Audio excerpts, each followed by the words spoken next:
মাননীয় বিরোধী দলীয় চিফ হুইপ জনাব মোহাম্মদ মুজিবুল হক, কিশোরগঞ্জ 3 মিনিট। মাননীয় স্পিকার, আপনাকে ধন্যবাদ। মাননীয় স্পিকার, আমি এই প্রস্তাবে অর্থাৎ তথ্য প্রযুক্তি যোগাযোগ বিভাগ বিষয়ে আলোচনা উত্থাপনকল্পে হিসাবের খাতা 128 তথ্য যোগাযোগ প্রযুক্তি বিভাগ শিরোনামাধীন প্রতিষ্ঠান দাবিতে 500 টাকা হ্রাস করা হোক প্রস্তাব দিয়েছি। মাননীয় স্পিকার, এটাও আমার একটা প্রতিবাদ। মাননীয় স্পিকার, আপনার মাধ্যমে মাননীয় মন্ত্রী মহোদয়কে বলবো যে লার্নিং এই যে প্রকল্প, এই প্রকল্পগুলিটা সঠিকভাবে চলছে কিনা একটু ভালো করে খবর নেবেন। কারণ এই প্রকল্পে যে লার্নিং এর যে বিষয়টা, সেটা যারা লার্নিং করতে আসে তারা বেশিরভাগই এটা আত্মস্থ করতে পারে না। এখানে অনেক অপব্যয় হচ্ছে বলে আমি যতটুকু খবর নিয়েছি।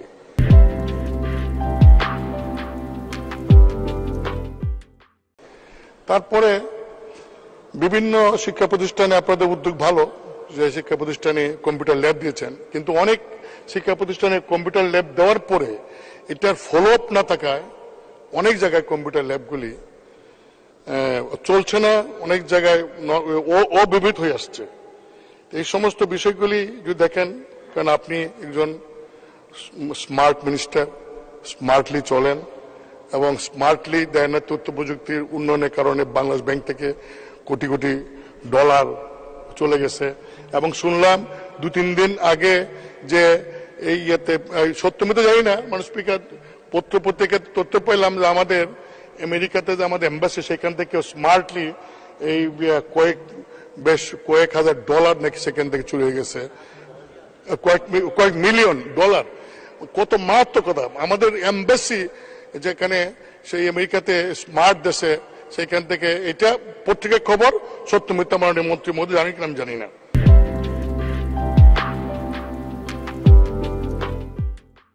তবে মাননীয় স্পিকার, আমি মাননীয় মন্ত্রী মহোদয়কে ওনার মন্ত্রণালয়ে যে অনিয়ম কেমন হয় তার একটা এই দৃষ্টান্ত আমি দিচ্ছি। মাননীয় প্রধানমন্ত্রীর নামে আপনারা একটা ইয়ে করেছেন, এই আইটি পার্ক করেছেন, আইটি পার্ক যশোরে। দেশের দক্ষিণ পশ্চিমাঞ্চলে আইটি শিল্পের বিকাশ ও উদ্যোক্তা সৃষ্টির লক্ষ্য নিয়ে 2017 সালে যশোরে Sheikh Hasina software technology park প্রতিষ্ঠা করেছে সরকার। কিন্তু এই প্রতিষ্ঠান মাত্র 5 বছরের মধ্যে সেই লক্ষ্যের পথ হারিয়েছে।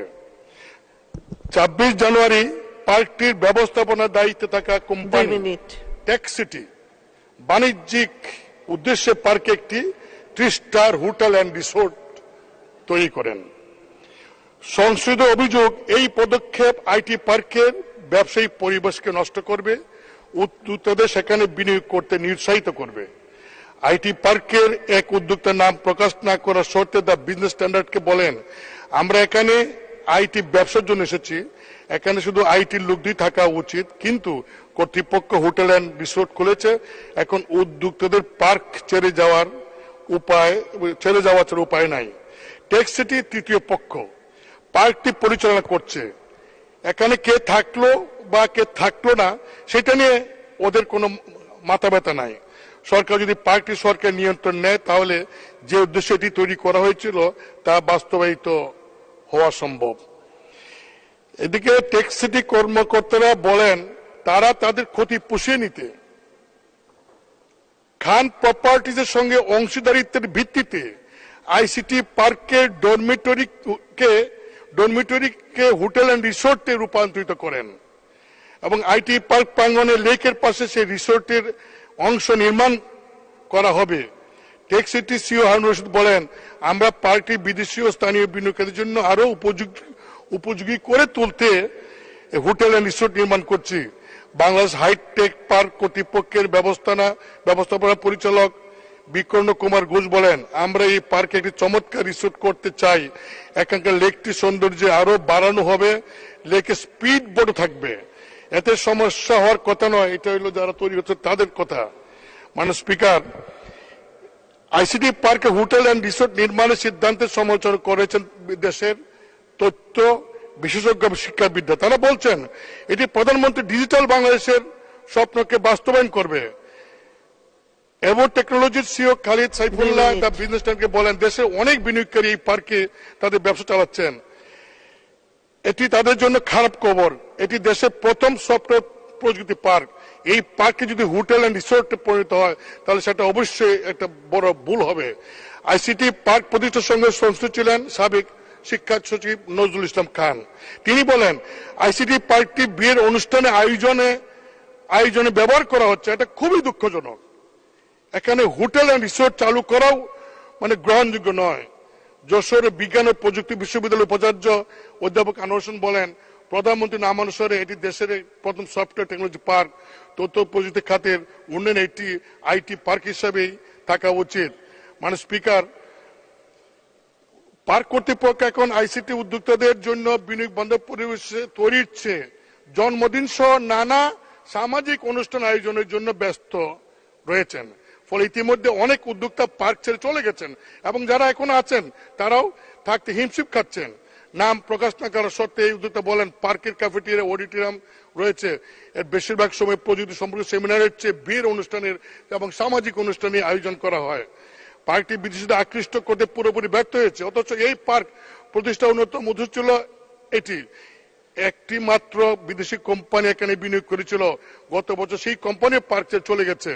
হাইটেক পার্ক কর্তৃপক্ষের সঙ্গে প্রাথমিকভাবে চুক্তিবদ্ধ 33টি কোম্পানির মধ্যে 22টি কোম্পানি ইতিমধ্যে ব্যবসা বন্ধ করে দিয়েছে, বাকি 11টি কোম্পানি বেশিরভাগই টিকে থাকার লড়াই চলছে। টেকসিটি কর্মকর্তা জানান পোস্টপোর্টের জন্য আইটি পার্ক জায়গা বরাদ্দ করা হয়েছে, এর মধ্যে বর্তমানে 68 কোম্পানি পরিচালনা করছে। এর মধ্যে 9টি কোম্পানি সফটওয়্যার তৈরি এবং বিপণনের সঙ্গে জড়িত। উদ্যোক্তারা জানান প্রথমে পার্কে জায়গা বরাদ্দের জন্য পরিবেশ বাংলাদেশ হাইটেক পার্ক কর্তৃপক্ষের সঙ্গে চুক্তি করেছিল, কিন্তু পার্কটি তৃতীয় পক্ষ পরিচালনা করবে। এইটা এই যাদেরকে অ্যালটমেন্ট দেওয়া হয়েছে। শেষ করবেন 1 মিনিট। 2 মিনিট। পার্কের আয়ের মাত্র 18% সরকার পাবে, বাকি 82% পাবে লেক সিটি, এই যে টেক সিটি।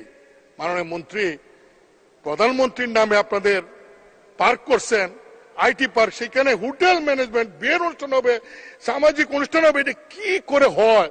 আবার ব্যবস্থাপনা আপনারা করলে সমস্যাটা কোথায়? একটা থার্ড পার্টিকে দিচ্ছেন যারা এটি ইনকাম করে 18% আপনারা পাবেন আর বাকিটা তারা পাবে।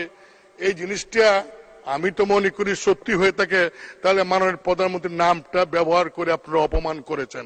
ধন্যবাদ মাননীয় স্পিকার।